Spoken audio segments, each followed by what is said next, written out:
এই ইনসাফ সংশ্লিষ্ট নির্দেশনা কোরআনে কারিমে কমপক্ষে 30 বারেরও বেশি আল্লাহ তাআলা আমাদেরকে দিয়েছেন। আল্লাহ সুবহানাহু ওয়া তাআলা ইরশাদ করেছেন, ওয়াকুনু কাওয়ামিনা বিল কিসত শুহাদা লিল্লাহ ওয়ালাউ আলা আনফুসিকুম। ঈমানদারদের বৈশিষ্ট্য এটি।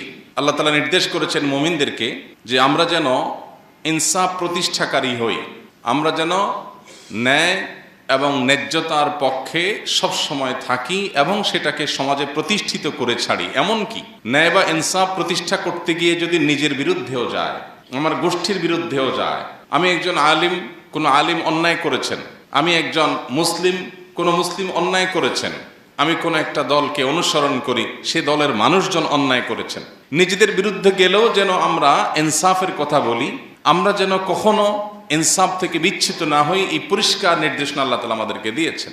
আল্লাহ সুবহানাহু ওয়া তাআলা অন্য আয়াতে বলেছেন, ওয়ালা ইয়াজরিমান্নাকুম শানআনু কওমিন আলা আল্লা তা'দিলু ই'দিলু হুয়া আকরাবু লিত-তাকওয়া।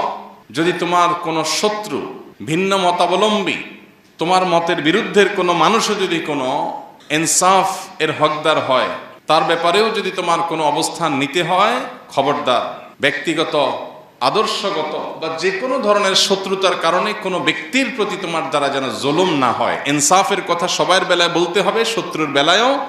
এমনকি ইনসাফের কথা বলতে গেলে যদি নিজের বিরুদ্ধেও যায়, নিজের বাবার বিরুদ্ধেও যায়, ভাইয়ের বিরুদ্ধেও যায়, তাহলেও এই সততার পরিচয় দিতে হবে। এটা হলো ঈমানের দাবি। দুঃখজনক